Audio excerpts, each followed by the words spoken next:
everybody. I'm Hillary Atkin from the Atkin Report, and I'm very excited to welcome Avery Dixon from America's Got Talent to this edition of Hillary's Happy Hour.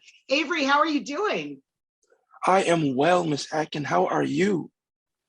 Excellent, thank you. Avery, I think it's safe to say that your audition on America's Got Talent was one of the most emotional ever. And what resulted was the golden buzzer from Terry Crews. So tell me what was going through your mind as all of this was happening for you. Well, what was going through my mind was, is this really happening?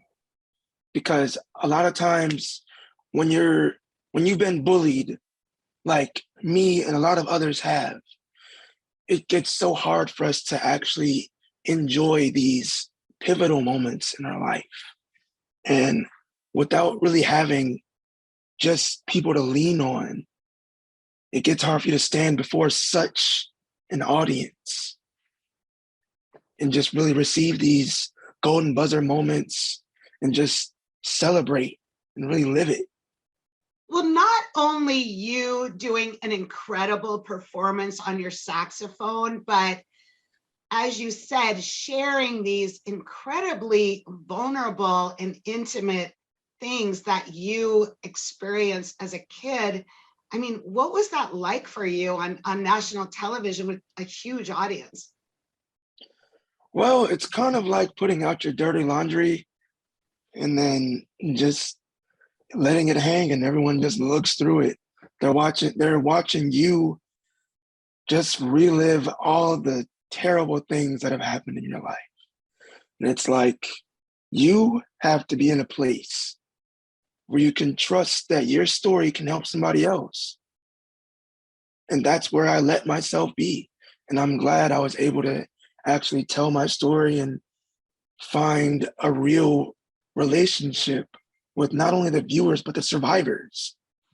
Not only that, you developed just an incredible bond with Terry Crews. And I just loved how the whole thing happened after you completed your performance, and Howie was just had been up and dancing, and he kept saying how much he loved you. And then Terry came in and said, there's no need to vote. And it was just, like I said, and everyone said, I don't think there was a dry eye in the house, but you must have gotten such incredible reaction from your family and also just a new contingent of fans and people that relate to your story. So please tell us a little more about that. Okay, so with that, I gained a lot of new things. People like to say they have fans. I never did like the term because then it seems like you're putting yourself above. No, I gained a lot of new friends, and I gained a new brother, Terry Crews. It's just like, it's wild. It's just like, there's so much love just being shared between everybody watching and in the comments and in people's requests. It gave me a new platform, not only to share my love for music and share my just talent, but to also, it's like you're hugging somebody who's been hurt. It gave me a chance to just heal somebody that's broken, like Terry did for me, and like my family has been doing. I was able to walk into somebody's living room through the TV screen. I was able to offer somebody a hand up out of darkness through their phone. And it's just like, knowing you're able to do that and impacting somebody in that way really does drive forward what I love to do. Well, you talked about hugging, and just seeing you hugging your mom was so incredible. And can you talk a little bit more about, because I know you mentioned that your mom is completely responsible for this whole thing even happening in the first place. Well, yeah. So it's like, if I say I don't want to do something, there's two channels it goes through. There's my mom, and there's my actual big brother. So my mom, she gives me all the reasons I should do it. My brother, basically, he's like, You know, you have nothing to lose. You know, you're not getting any older. You know, it's either this, and you already said you want to quit. So just try one more thing.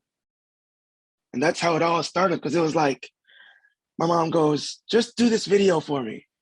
I don't say no to my mother. I'll do, you know, whatever. But, you know, in my mind, I did not know it would be for America's Got Talent. To me, it was just a video. And that's how it all started. My brother goes, yeah, man, I want you to go all the way. This is before I even did the show. He goes, I want you to go hard. I want you to play it like you mean it. So I say, okay. And I play it like I'm at a show. Next thing I know, I am on America's Got Talent. And it's insane. I'm having trouble even believing I'm there. I'm in California, like, you know, wow. Because it's like literally 2 months before this, I was gonna quit and get a job. That was it. Because it was like I came out of college after being just literally ripped apart. It's like, you know, you start to believe everything the haters are saying. Music's not for you. And it's just like, maybe they're right. So this is my last hurrah. This video I'm shooting. This is my last thing. And then this is where we found ourselves, on America's Got Talent. Well, Avery, you got me thinking not only about these issues, but about the saxophone. And the first person who comes to my mind is the late, great Clarence Clements, who was so instrumental in Bruce Springsteen's E Street Band. Who are your saxophone and musical role models and influences? Well, my first album I received was an album entitled The Definitive Cannonball Adderley. And it was my first, that was my first run-in with real jazz music. And it's like, when you're like hearing all the drums, all the bass, it's like, okay, that's the fast side. That's, you know, this is more sophisticated. And then it's like, people had, when I was growing up, when I was little playing, they'd say, you sound like Grover Washington Jr. I'm telling you, you sound like Grover Washington Jr. So then I listen to him, and it's like, okay, I do sound like him. But now I gotta broaden that even more. So it's like, there's Cannonball Adderley, my great grandfather, Maxwell Davis, he basically played the blues. He basically taught me how to really feel it, play that sadness. And then there was Grover Washington, who taught me the smoother side of jazz.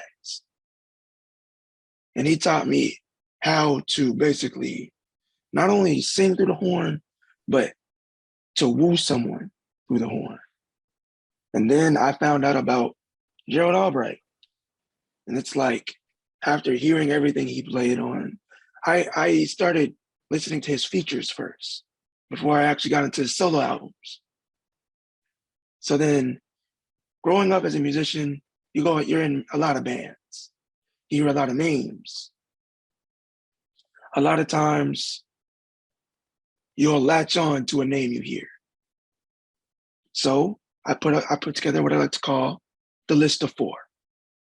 The list of four included Cannonball Adderley, to show me how to play the faster side of jazz. Grover Washington Jr., to be as smooth as silk when you're playing. Even if it is hard, play it like it's effortless. Maxwell Davis, what I like to call play the feeling of blue, which means play to the one that's sad, play to the heartbroken, and play to the hurt. And the fourth one, well, that's a surprise for later. But it's just like, that was my list of four. It's funny because I was going to comment that Simon gave you permission, and also I saw it as advice, to be as loud as you want. But how are you preparing for the live shows, and what can we expect? Okay, well, a lot of things have changed since that show. Since then, I have gotten in contact with Atlanta Tech, and they actually provided me a practice space. So now I have that space to just blow the roof off. So if y'all thought that show was something, just wait and see what I got for you this time, because I'm practicing and I'm coming for it. If you think the Golden Buzzer performance was good, now I am unchained. So I'm about to blow y'all away.